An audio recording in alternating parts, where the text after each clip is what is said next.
Hello dear viewers, मैं हूं नासिर और आप देख रहे हैं आपका अपना मिस्टर ज़ूलॉजिस्ट यूट्यूब चैनल।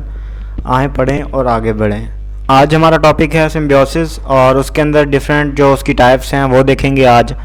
सबसे पहले हम इंट्रोडक्शन देखेंगे, फिर parasitism, commensalism and at last mutualism.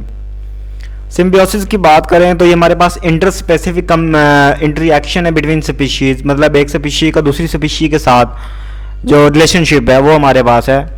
Some of the best example of adaptations arising through co-evolution come from two different species living in continuing के एक साथ रहते हुए जो दो डिफरेंट स्पीशीज़ का आपस में ताल्लुक बनता है वो सिम्बियोसिस है। एवोल्यूशन में एक साथ जो इवॉल्व होती हैं, इंटीमेट एसोसिएशन जिनको हम कहते हैं सिम्बियोसिस। अब जो हमारे पास इंटर स्पेसिफिक इंटरएक्शंस होते हैं जो कि इन्फ्लुएंस करते हैं स्पीशीज़ को involve in dramatically different waves के ड्रामाई अंदाज में मुख्तलिफ तरह से वो एक दूसरे के साथ जुड़ी होती हैं। बाद में सालों में एक मेंबर जो है स्पीशी का वो बेनिफिट करता है जबकि दूसरे को नुकसान पहुंचता है, जबकि दूसरी केसेस में life without the partner would be impossible for both. दोनों एक दूसरे के लिए बहुत ज़रूरी होते हैं। मतलब ये इंटरएक्शन ऐसा है कि जिसके अंदर दो डिफरेंट स्पीशीज़ का होना ज़रूरी है। या तो दोनों एक दूसरे को फ़ायदा दे सकती हैं, ये दोनों में से एक फ़ायदा देगी और एक नुकसान लेगी। तो चलते हैं इसकी पहली टाइप की जानिब, पैरासिटिज्म। ये हमारे पास एक कॉमन फॉर्म है सिम्बियोसिस की in which one organism lives in और on a second organism called a host, जिसके अंदर एक जानदार दूसरे जानदार के ऊपर के अंदर रहता है एज अ होस्ट के तौर पे। अब जो होस्ट होता है usually survives at least long enough for the parasite to complete one or more life cycles.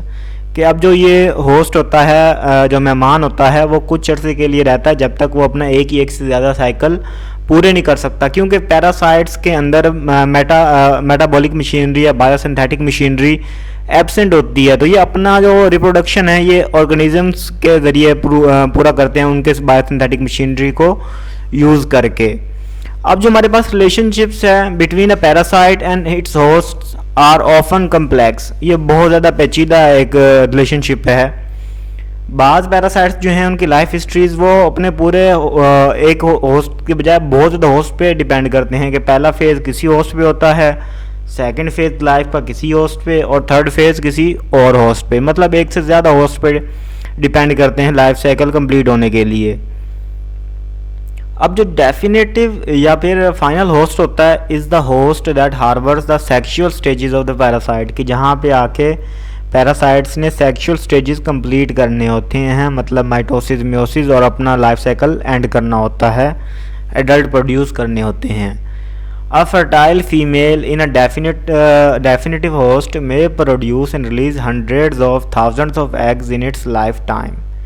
कि एक जो बच्चे पैदा करने की सलाहियत रखने वाली फीमेल पैरासाइट होती है वो अपने मखसूस होस्ट के अंदर, उसकी बॉडी के अंदर millions and hundreds or thousands of eggs जो हैं वो प्रोड्यूस करते हैं अपने लाइफ टाइम में। Each eggs gives rise to an immature stage that may be a parasite of a second host. कि हो सकता है कि वो जो फीमेल जो फर्टाइल थी उसने जो एग्स ले किए उनके अंदर से जो एडल्ट पैदा हुआ वो उस होस्ट को इफ़ेक्ट ना करे, उसको अभी अपने ग्रोथ के लिए किसी और होस्ट की ज़रूरत होगी तो वो वहाँ से चला जाएगा।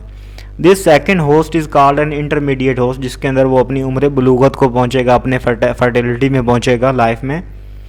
एंड एसेक्सुअल रिप्रोडक्शन में अक्कर इन दिस होस्ट, इस होस्ट के अंदर एसेक्सुअल रिप्रोडक्शन हो सकती है, लेकिन सेक्सुअल रिप्रोडक्शन डेफिनेटिव होस्ट या फाइनल होस्ट के अंदर ही जाके होगी।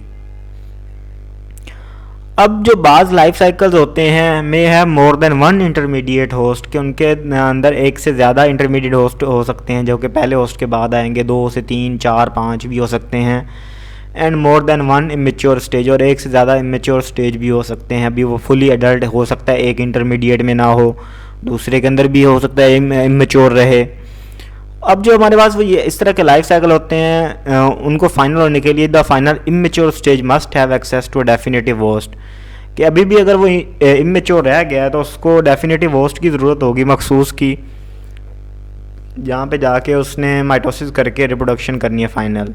Many examples of coevolutionary interaction between host and parasite are cited in part 2 of this text, जैसे कि फलीज हैं एंड मॉस्किटोज। अब ये जो मच्छर हैं और ये जो हमारे पास जुएँ हैं ये मुख्तलिफ होस्ट के ऊपर डिपेंड करते हैं, हर एक का अपना अपना क्राइटेरिया है। मॉस्किटोज़ में कुछ ब्लड सकर होते हैं और कुछ जो हैं वो डेट्रिटस होते हैं फीडर्स, और वो जो फ्लीज होती हैं इनमें भी सेम सिनेरियो है, कुछ जो हैं ब्लड सकर्स होती हैं और कुछ जो हैं वो डेट्रिटस ईटर्स होती हैं।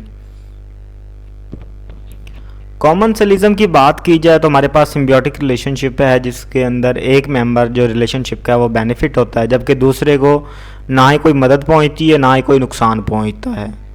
It's a symbiotic relationship in which one member of the relationship benefits and the second is neither helped nor harmed.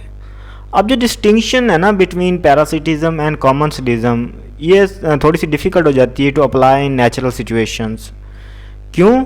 Whether or not the host is harmed often depends on such factors as the host nutritional state। कि हो सकता है कि host को nutrition की ज़रूरत ही ना हो लेकिन फिर भी वो एसोसिएशन बना के दूसरे को बेनिफिट दे रहा हो और उसको ना फ़ायदा हो रहा हो ना नुकसान हो रहा हो। तो जो सिम्बियोटिक रिलेशनशिप्स हैं may be commensalistic in some situations and parasitic in others.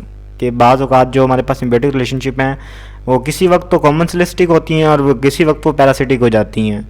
जैसे कि शार्क और रिमोरा फ़िश के दरमियान जो रिलेशनशिप है वो भी हमारे पास कॉमनसेलिज्म की एग्जांपल है, जिसमें रिमोरा फ़िश जो है इसकी टेल के साथ अटैच रहती है शार्क के और अपने जो छोटे छोटे टीनी इन्वर्टिब्रेट्स होते हैं उनको फीड करती है। तो इससे ज़ाहिर बात है शार्क को तो कोई फ़ायदा नहीं हो रहा ना रिमोरा फ़िश का, वो तो उसके साथ अटैच्ड है, लेकिन रिमोरा फ़िश को तो फ़ायदा हो रहा है कि वो उसके साथ अटैच होकर अपने फूड ऑब्टेन कर रही है। अब लास्ट टॉपिक जो हमारे पास इस टॉपिक का है सिम्बियोसिस का वो है म्यूचुअलिज्म। म्यूचुअलिज्म हमारे पास सिम्बियोटिक रिलेशनशिप पे है जिसमें दोनों जानदार जो हैं उनको फ़ायदा मिलता है, बोथ इंडिविजुअल्स गेट बेनिफिटेड। जो इसकी एग्जांपल्स हैं हमारे पास वो एनिमल किंगडम में पाई जाती हैं, जैसे कि टर्माइट्स में और प्लांट्स में। अब चूँकि टर्माइट्स के अंदर सेलुलोज एंजाइम होता है और ये क्या करते हैं प्लांट्स को हेल्प आउट करते हैं डिफरेंट डाइजेशन ऑफ वुड के दरमियान में, और जो प्लांट्स हैं वो इनको प्रोवाइड करते हैं न्यूट्रिशन और शेल्टर वगैरह। तो ये था हमारा आज का टॉपिक। उम्मीद है कि आपको पसंद आया होगा। अगर पसंद आया तो चैनल को सब्सक्राइब करें, वीडियो को ज़्यादा से ज़्यादा शेयर करें। मिलते हैं नेक्स्ट वीडियो में, तब तक के लिए पीस आउट।